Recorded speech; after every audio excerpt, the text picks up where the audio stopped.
আসসালামু আলাইকুম সম্মানিত ভিউয়ার্স, আশা করি আল্লাহর রহমতে সবাই ভালো আছেন, সুস্থ আছেন।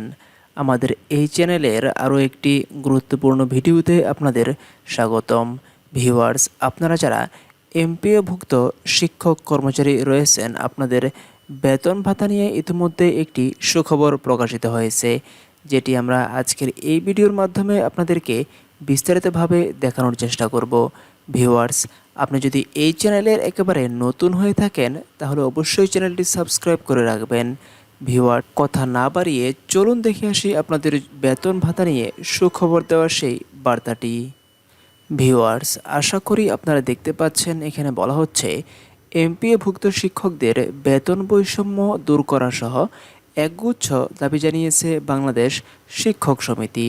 দীর্ঘ প্রায় ৩৫ বছর ধরে আন্দোলন সংগ্রাম করে আসলেও এমপিও শিক্ষকদের ভাগ্যের কোনো পরিবর্তন নেই উল্লেখ করে তারা জানান, অবিলম্বে চাকরিচ্যুত শিক্ষকদের পুনর্বহাল করতে হবে। ভিউয়ার্স, এই দাবি নিয়ে তারা জাতীয় প্রেস ক্লাবের সামনে মানববন্ধন ও শিক্ষক সমাবেশে দাবি জানায় সংগঠনটি। ভিউয়ার্স, মানববন্ধনে নেতারা বলেন, দীর্ঘ ২০ বছরেও ২৫% ঈদ বোনাসের কোনো পরিবর্তন হয়নি। ১,০০০ টাকা বাড়ি ভাড়া, ৫০০ টাকা চিকিৎসা ভাতা, এমপিও শিক্ষকদের নেই কোনো বদলি প্রথা। তারা বলেন, আওয়ামী দুঃশাসনে এমপিও শিক্ষক সমাজ সবচেয়ে বেশি ক্ষতিগ্রস্ত ও চাকরিচ্যুত। ভিউয়ার্স, এর পরে কিন্তু ডক্টর মোহাম্মদ ইউনূস প্রধান উপদেষ্টা তিনি কিন্তু আশ্বাস দিয়েছেন দেশের সকল এমপিওভুক্ত শিক্ষক কর্মচারীদের। ভিউয়ার্স, তাদের দাবি ছিল এরকম যে বেসরকারি শিক্ষক কর্মচারী কল্যাণ ট্রাস্ট ও অবসর সুবিধা বোর্ডে অতিরিক্ত ৪% কর্তন বন্ধ করতে হবে। কল্যাণ ট্রাস্ট ও অবসর সুবিধা বোর্ড বন্ধ করে পেনশন ব্যবস্থা চালু করতে হবে।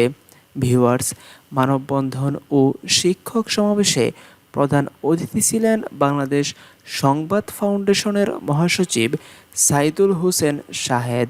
এতে সভাপতিত্ব করেন বাংলাদেশ শিক্ষক সমিতির কেন্দ্রীয় সভাপতি মোহাম্মদ নজরুল ইসলাম রনি।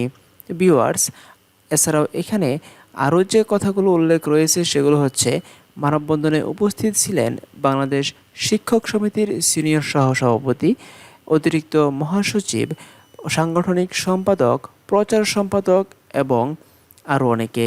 ভিউয়ার্স, এরকম গুরুত্বপূর্ণ আপডেট পেতে চ্যানেলটি সাবস্ক্রাইব করে পাশে থাকা বেল আইকনটি অল করে রাখবেন।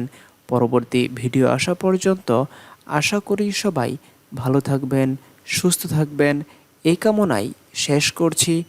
ধন্যবাদ সবাইকে।